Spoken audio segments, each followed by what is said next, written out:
Spider-Man forms his own Guardians of the Galaxy team, and it is amazing. So this comic is a tie-in to the Imperial event, and I'll explain what that means here in a second. But we kind of get this cool bit of an explanation coming off the last video, where we're told Gylea 3 is your basic big box space suburb, a boring planet full of boring people living boring lives, under the thumb of the Gothon conglomerate, who keep the joint on lock while they pillage the planet's resources. No one gets in or out of their Corpo Death satellite web without passing through a checkpoint. But ever since the Galactic Council went toes up, they don't know their backsides from their elbows.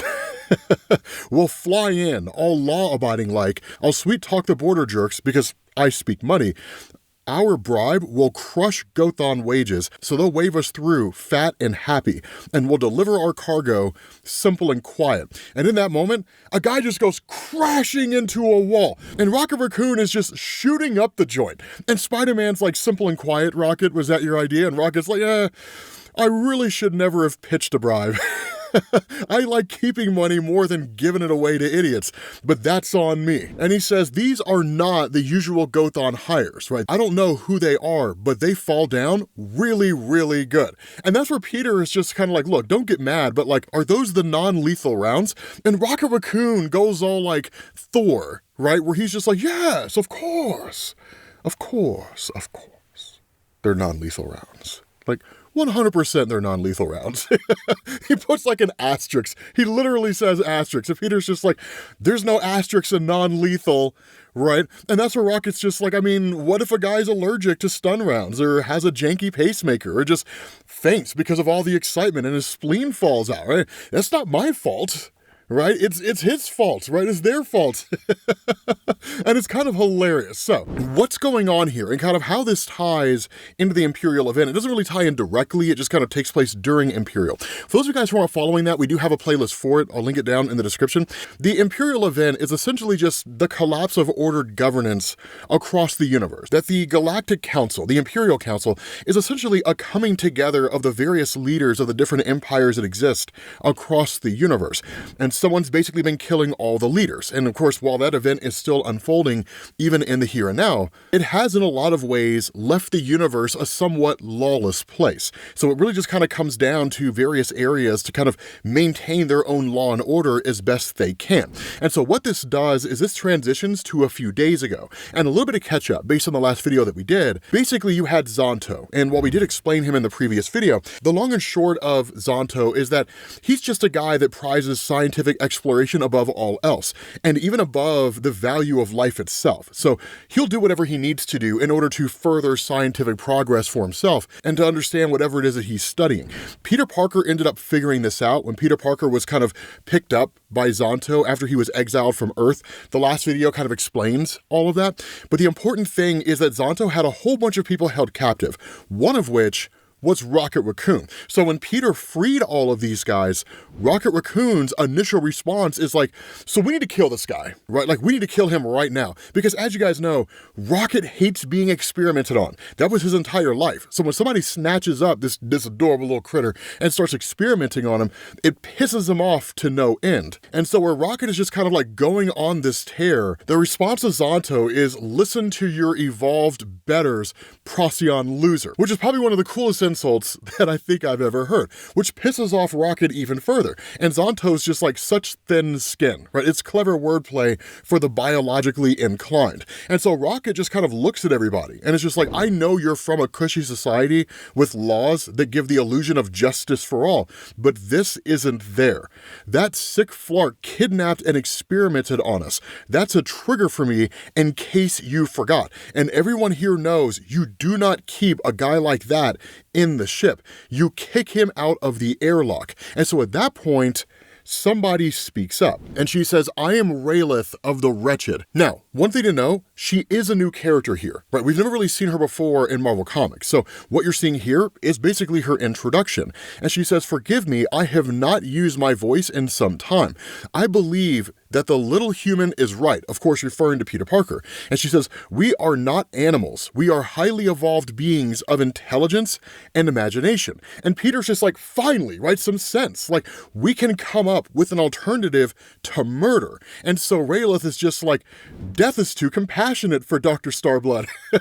I would like to propose torture combined with life-extending measures. Flaying of the flesh is an easy opener, but I believe that we have the resources to introduce nerve-eating parasites into his bloodstream. And Peter's just like, that's not what I was talking about. I was hoping for an alternative to murder that includes this guy living. And so he's just like, I mean, anybody else, right? Does anybody else have any suggestions? And so that's where you jump over back into the here and now, where they're kind of on this mission, basically securing supplies. And Raylath is kind of dope. Like, she's pretty badass. She's giving hardcore Gamora vibes, right? She's just like tearing through all these soldiers. They come running up on her with a mech, and she's just like, toys. These toys look amazing. And she just starts smashing this thing to pieces with her staff. And the whole time, she's just like throwing out these amazing lines, right? Like, speed to the beyond, underling.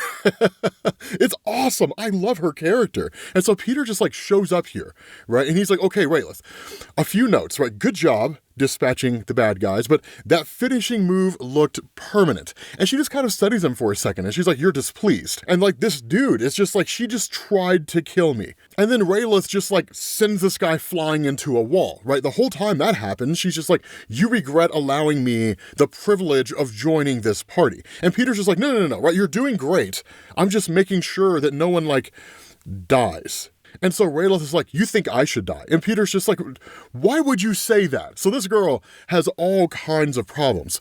But that's where you kind of switch back to what was going on before, the conversation with Xanto. And he makes an interesting case here, right? He says, I saved all of you, right? 2-1, you were abandoned, adrift, dying, or craving death. If your lives were forfeit among your own, they could at least count for science. I authored meaning out of the chaos of your lives. And Peter fires back, right? He's like, you cannot hijack someone's life just because they're in trouble, Xanto, especially when they're in trouble. And Xanto kind of calls Peter out. He's like, it worked out for you, right? And there's more to be done if you do not cater to the whims of the unwashed and the unloved. Now, what Xanto's referring here is the nature of Peter Parker's situation, and kind of backtracking a bit and filling in that little bit of a gap here. When Peter Parker was discovered by Xanto, he had quite literally been teleported away from Earth, right? That like there was this guy who appeared out of nowhere. He was a servant of a higher power. The idea was that Peter Parker could make this guy stronger. It turned out to not be the case because he absolutely pummeled Peter Parker, like beat this guy within an inch of his life and almost killed him. And so in this final hit, Peter was just seemingly teleported away to another world, light years away from Earth. And he was quite literally dying, right? He was dying of dehydration. He was dying of starvation. He couldn't survive in the harsh environment of that world. He seemingly passed out, only to be picked up by Xanto. And the agreement struck between the two of them was that Xanto would make him stronger. But that's when Peter ended up learning about all the experiments that Xanto was conducting, which led us here to this moment right now. But it's an interesting point that Xanto makes, right? Peter kind of abandoned his world. His life was essentially coming to an end. Xanto gave him purpose. He gave him renewed vigor in order to keep going in this life. And so even in the face of saying all of that, right, referring to these individuals as unwashed and unloved, the response of Rocket is, okay, so slow agonizing torture until we get bored, and then a fast trip out of the airlock. Are we all agreed? And Peter's just like, wait. And Rocket's just like, overruled or whatever, right? And then just like, this dude out of nowhere is like, have you guys looked at this tree? Like, really bathed in its presence. The tree is so chill, like it's here, in a metal box hurtling through the blackness of space, surrounded by our very negative vibes. But it's still growing, even though it cannot put down roots. Anger is the metal box that we are in. All this negativity and caterwauling is only going to make the box thicker and trap us. And so he says, the hairless earth mammal is right. Let's get our roots back. Of course, referring to Peter Parker. And you end up learning this guy's name is Niall. And in the face of this really amazing philosophical speech that he just made, right, about the idea of them not losing themselves and the chaos of it all, you actually end up finding out the dude's just tripping balls, right? Because at that point, Rocket Raccoon is like, are you out of your gourd? And he's like, I don't think so. I mean, I got into the meds as soon as I was free, but what are we talking about? I mean, look at the dude's eyes, man. This dude is tripping balls, right? That whole philosophical speech was him just high as a kite. And that's where Zonto is just like whether or not to extinguish the greatest mind for 37.8 light years in any direction. That's what we were talking about. Dr. Zonto Starblood, your savior. And that's where Niall's just like, oh wait, you're Zonto? Oh yeah, never mind, yeah. We need to toast this dude. It's amazing. It's so awesome, right? Like, I love this team. It's the most janky team that I think I've ever seen assembled in Marvel Comics, and it's fantastic. And so Niall continues on, right? Like, torturing was a really sweet idea, Miss Raylith.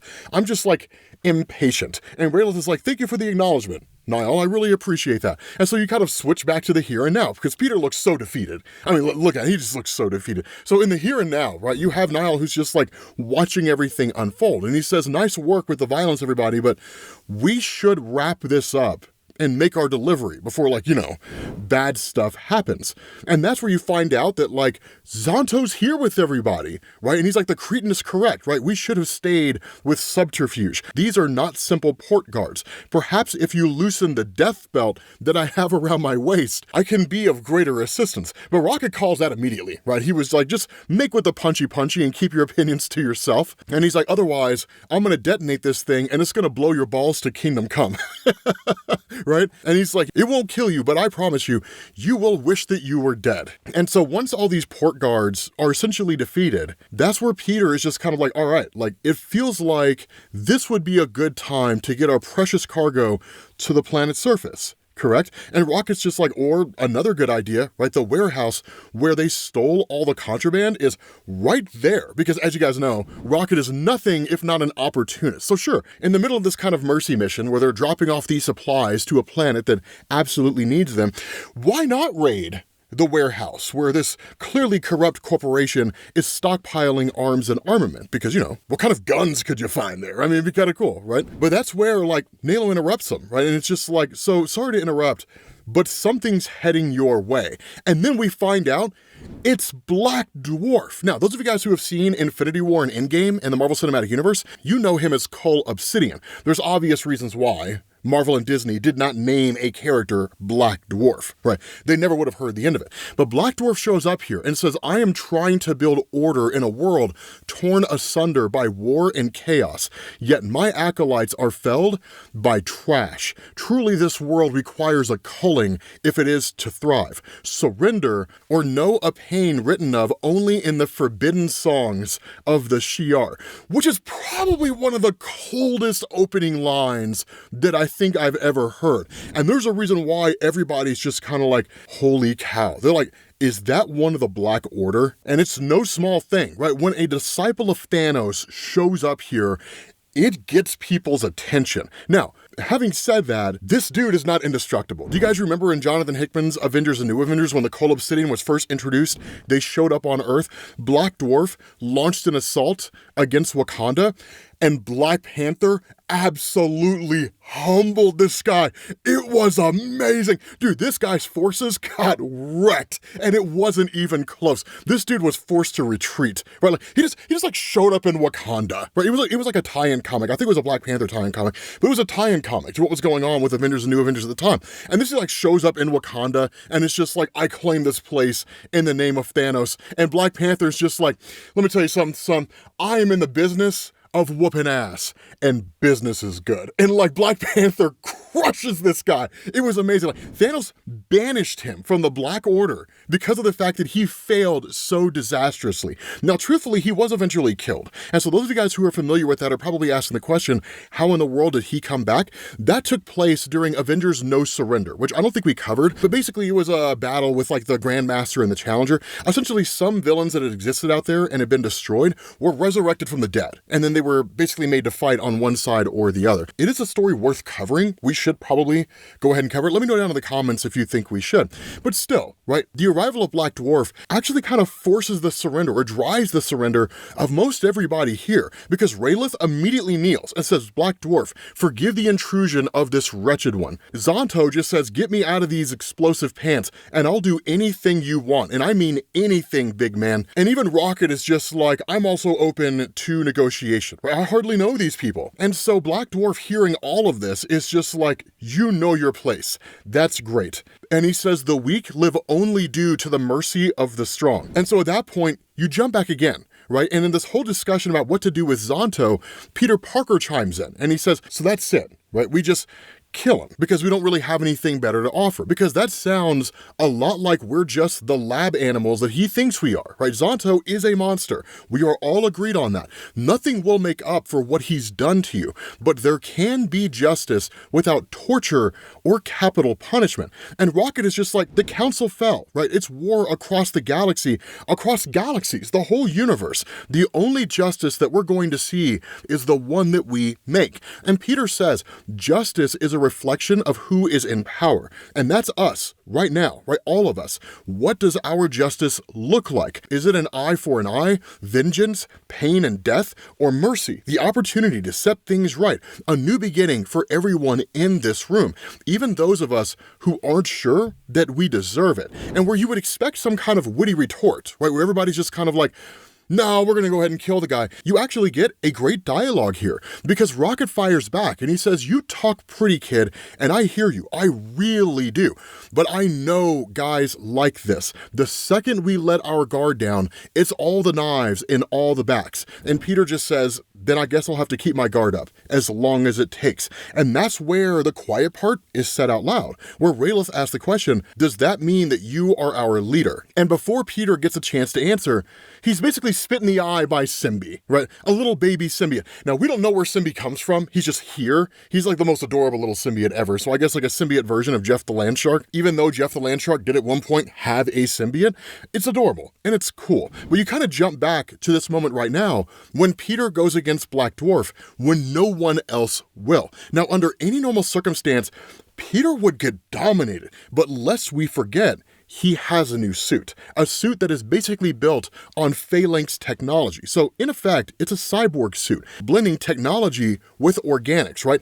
Techno-organics. And so that's where Peter just says, if you're skipping right to bowing, then let me take care of this guy. At the same time, he takes the staff of Rayleigh. And so in the face of all of this, Black Dwarf says bravery is rare, especially in times such as these, but your death will be meaningless, small one. And so Peter just asks, which small one are you talking about? And he just says, make a mess, Symbie. And Symbie just like attacks Black Dwarf and just splatters goo all over this guy's face. And Peter's just like, when you're up on your pedestal, everybody looks so small. But that's a failure of perspective. You shouldn't have called my people trash. And he's like, let's see if your insides are as tough as your outside. And he says, techno-organic tendrils conducting energy right down your throat. And he literally overloads Black Dwarf with energy, and in a matter of moments, takes this guy out like that, and it's kind of amazing. Now, the other part of here, and the part that's not explicitly stated,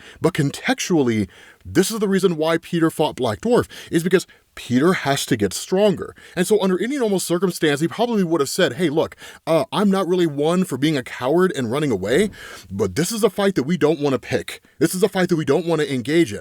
And Peter likely would have hightailed it out there. Again, not out of cowardice, but because it would have just been a fool's errand to fight a guy who clearly would have dominated them all. But with the new suit that he has, and with the drive to become stronger, yeah, man, and it's amazing to see that he crushed this guy so well. And so even after it's done, Rocket is just like, we knew you had it, man.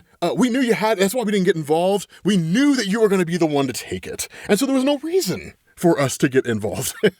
Zonto's just like, it was a statistical certainty that you would lose. I stand by my decision. And Raylos is just like, can I have my weapon back? Right? And so they all ultimately just kind of like bail out of this place. And so you get this really amazing moment when they're all leaving, where you jump back to that conversation where everyone's trying to figure out what to do with Zonto. And so while they're all making this escape, Peter has this really interesting moment where he says, I am not a leader. I'm just one of you out here, another lost alien. But I promise you this, I will fight for you, every one of you, protect you as best I can, and take you where you want to go, so you can get back to living.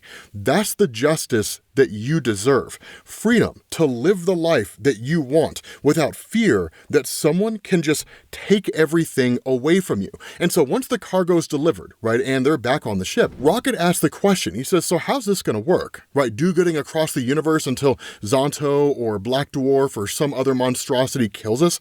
And Peter just kind of says, right, I'm lost in space, Rocket. I have no clue how it's going to work. And today, I'm just happy that we did good. And that's what Rocket says, I guess, right? Unless one of the aliens that we return home is a serial killer, then we completely screwed up. And Peter's just kind of like, yeah, that's probably true. But Rocket asks, right, why don't you want to go home? And Peter doesn't really give him a direct answer. You know, he was like, of course, I want to go home. And Rocket's like, so that's why we're dropping off all those misfits instead of making for the nearest Stargate, right? What happened back on Earth? Because I could get all these people back home, right? If you literally told me right now, like, Rocket, get me back home, we would get you back home. And then I would just drop everybody else off and finish this mission and then go back about my business. And so he's like, what happened on Earth? Why is it that you don't want to go back there? And Peter doesn't really give an answer. Instead, he just asks, why haven't you called Quill or Drax or Groot? And so it's one of these things where they both silently agree just to not tell each other what's going on in their own individual lives, right? To not give their explanations for why it is that Rocket's not contacting the other members of the Guardians of the Galaxy and why Peter doesn't want to go home. And so in the aftermath of all of this, Peter basically heads back down to where Zonto's being held in a prison cell. And Zonto just says, right on time, right? Finish feeding the troops their portion of justice for all. And the response of Peter is, I meant what I said, Zonto. I do not want to see anyone die, even you. And now here's the cool thing, is because Zonto asked the question, because you are such a blessed heart, and Peter doesn't really say no, but his statement essentially says no, right? He says, because I want to go home too, but I can't until you make me stronger. So, shall we get back to work? With that being said, guys, we're going to bring this video to an end. Yeah, it's an amazing story. Like, the Spider-Man comic right now is so good. Let me know what you guys think down in the comments section. Hopefully you guys enjoyed this video. If you did, drop a like. Thank you all for watching, and I will catch you all later. Peace.